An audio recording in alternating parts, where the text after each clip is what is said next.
Monsieur le Président, Mesdames, Messieurs, chers amis, foulant le sol de France pour la première fois depuis que la Providence m'a appelé sur le siège de pierre, je suis ému et honoré de l'accueil chaleureux que vous me réservez. Je vous suis particulièrement reconnaissant, Monsieur le Président, pour l'invitation cordiale que vous m'avez faite à visiter votre pays, ainsi que pour les paroles que vous venez de m'adresser. Comment ne pas me souvenir de la visite que votre Excellence m'a rendue au Vatican voici 9 mois. À travers vous, je salue tous ceux et toutes celles qui habitent ce pays à l'histoire millénaire, au présent riche d'événements et à l'avenir prometteur. Qu'ils sachent que la France est très souvent au cœur de la prière du pape, qui ne peut oublier tout ce qu'elle a apporté à l'Église au cours des 20 derniers siècles. La raison première de mon voyage est la célébration du 150e anniversaire des apparitions de la Vierge Marie à Lourdes. Je désire me joindre à la foule des innombrables pèlerins du monde entier qui convergent au cours de cette année vers le sanctuaire marial, animés par la foi et par l'amour. C'est un amour que je viens célébrer ici dans votre pays au cours des 4 journées de grâce qu'il me sera donné d'y passer. Mon pèlerinage à Lourdes devait comporter une étape à Paris. Votre capitale m'est familière et je la connais assez bien. J'y ai souvent séjourné, j'y ai lié au fil des ans, en raison de mes études et de mes fonctions antérieures, des bonnes amitiés humaines et intellectuelles. J'y reviens avec joie, heureux de l'occasion qui m'est ainsi donnée de rendre hommage à l'imposant patrimoine de culture et de foi qui a façonné votre pays de manière éclatante durant des siècles et qui a offert au monde de grandes figures de serviteurs de la nation et de l'Église, dont l'enseignement et l'exemple ont franchi tout naturellement vos frontières géographiques et nationales pour marquer le devenir du monde. Lors de votre visite à Rome, Monsieur le Président, vous avez rappelé que les racines de la France, comme celles de l'Europe, sont chrétiennes.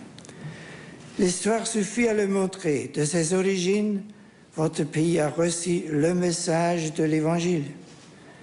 Si les documents font parfois défaut, il n'en reste pas moins que l'existence de communautés chrétiennes est attestée en Gaule à une date très ancienne. On ne peut rappeler sans émotion que la ville de Lyon avait déjà un évêque au milieu du IIe siècle et que saint Irénée, l'auteur de l'Adversus Heresis, y donna un témoignage éloquent de la vigueur de la puissante pensée chrétienne. Or, saint Irénée venait de Smyrne pour prêcher la foi au Christ ressuscité. Lyon avait un évêque dont la langue maternelle était le grec. Y a-t-il plus beau signe de la nature et de la destination universelle du message chrétien? Implantée à haute époque dans votre pays, l'Église y a joué un rôle civilisateur auquel il me plaît de rendre hommage en ce lieu. Vous y avez vous-même fait allusion dans votre discours au Palais de Latran en décembre dernier et de nouveau aujourd'hui. Transmission de la culture antique par le biais des moines, professeurs ou copistes, formation des cœurs et des esprits à l'amour du pauvre, aide aux plus démunis par la fondation de nombreuses congrégations religieuses, la contribution des chrétiens à la mise en place des institutions de la Gaule puis de la France est trop connue pour que je m'y attarde longtemps. Les milliers de chapelles, d'églises, d'abbayes et de cathédrales qui ornent le cœur de vos villes ou la solitude de vos campagnes disent assez combien vos pères dans la foi ont voulu honorer seule vie, qui leur avait donné la vie et qui nous maintient dans l'existence. De nombreuses personnes en France se sont arrêtées pour réfléchir sur les rapports de l'Église et de l'État. Sur le problème des relations entre la sphère politique et la sphère religieuse, le Christ même avait déjà offert le principe d'une juste solution lorsqu'il répondit à une question qu'on lui posait « Rendez à César ce qui est à César et à Dieu ce qui est à Dieu ». L'Église en France jouit actuellement d'un régime de liberté. La méfiance du passé s'est transformée peu à peu en un dialogue serein et positif qui se consolide toujours plus. Un nouvel instrument de dialogue existe depuis 2002 et j'ai grande confiance en ce travail car la bonne volonté est réciproque.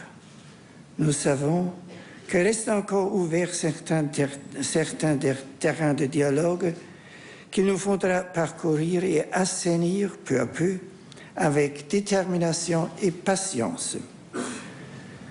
Vous avez d'ailleurs utilisé, Monsieur le Président, l'expression belle de laïcité positive pour qualifier cette compréhension plus ouverte. En ce moment historique où les cultures s'entrecroisent de plus en plus, je suis profondément convaincu qu'une nouvelle réflexion sur le vrai sens et sur l'importance de la laïcité est devenue nécessaire. Il est en effet fondamental, d'une part, d'insister sur la distinction entre le politique et le religieux, afin de garantir aussi bien la liberté religieuse des citoyens que la responsabilité de l'État envers eux, et d'autre part, de prendre une conscience plus claire de la fonction irremplaçable de la religion pour la formation des consciences et de la contribution qu'elle peut apporter avec d'autres instances à la création d'un consensus éthique fondamental dans la société. Le pape, témoin de Dieu aimant et sauveur, s'efforce d'être un semeur de charité et d'espérance. Toute société humaine a besoin d'espérance. Et cette nécessité est encore plus forte dans le monde d'aujourd'hui, qui offre peu d'aspirations spirituelles et peu de certitudes matérielles. Les jeunes sont ma préoccupation majeure. Certains d'entre eux peinent à trouver une orientation qui leur convienne ou souffrent d'une perte de repères dans leur famille. D'autres encore expérimentent les limites d'un communautarisme religieux. Parfois marginalisés, souvent abandonnés à eux-mêmes, ils sont fragiles, ils doivent affronter seuls une réalité qui les dépasse. Il est donc nécessaire de leur offrir un bon cadre éducatif et de les encourager à respecter et à aider les autres afin qu'ils arrivent sereinement à l'âge responsable. L'Église peut apporter dans ce domaine sa contribution spécifique. La situation sociétale occidentale est hélas marquée par une avancée sournoise de la distance entre les riches et les pauvres, mais ceci aussi. Je suis certain qu'il est possible de trouver de justes solutions qui, dépassant l'aide immédiate nécessaire, iront au cœur des problèmes afin de protéger les faibles et de promouvoir leur dignité. À travers ses nombreuses institutions et par ses activités, l'Église, tout comme de nombreuses associations dans votre pays, tente souvent de parer à l'immédiat. Mais c'est à l'État qu'il revient de légiférer pour éradiquer les injustices. Dans un cadre beaucoup plus large, Monsieur le Président, l'état de notre planète me préoccupe aussi. Avec grande générosité, Dieu nous a confié le monde qu'il a créé. Il faudra apprendre à le respecter et à le protéger davantage. Il me semble qu'est arrivé le moment de faire des propositions plus constructives pour garantir le bien des générations futures. L'exercice de la présidence de l'Union européenne est l'occasion pour votre pays de témoigner de l'attachement de la France aux droits de l'homme et à leur promotion pour le bien de l'individu et de la société.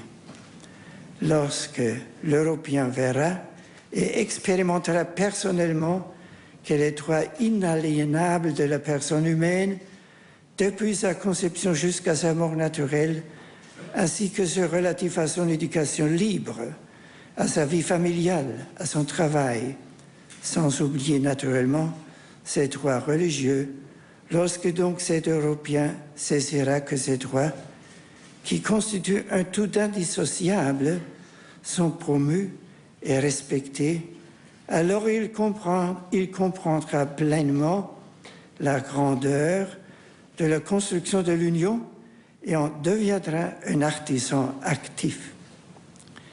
La charge qui vous incombe, Monsieur le Président, n'est pas facile. Les temps sont incertains et c'est une entreprise ardue de trouver la bonne voie parmi les méandres du quotidien social et économique, national et international. En particulier, devant les dangers de l'émergence d'anciennes méfiances, de tensions et d'opposition entre les nations, dont nous sommes aujourd'hui les témoins préoccupés, la France, historiquement sensible à la réconciliation des peuples, est appelée à aider l'Europe à construire la paix dans ses frontières et dans le monde entier. À cet égard, il est important de promouvoir une unité qui ne peut pas et ne veut pas être une uniformité, mais qui est capable de garantir le respect des différences nationales et des différentes traditions culturelles qui constituent une richesse dans la symphonie européenne, en rappelant d'autre part que l'identité nationale elle-même ne réalise que dans l'ouverture aux autres peuples et à travers la solidarité envers eux. J'exprime ma confiance que votre pays contribuera toujours plus à faire progresser ce siècle vers la sérénité, l'harmonie et la paix. Monsieur le Président, chers amis, je désire une fois encore vous exprimer ma gratitude pour cette rencontre. Je vous assure de ma fervente prière pour votre belle nation, afin que Dieu lui concède paix et prospérité, liberté et unité, égalité et fraternité. Je confie ces vœux à l'intercession maternelle de la Vierge Marie, patronne principale de la France. Que Dieu bénisse la France et tous les Français.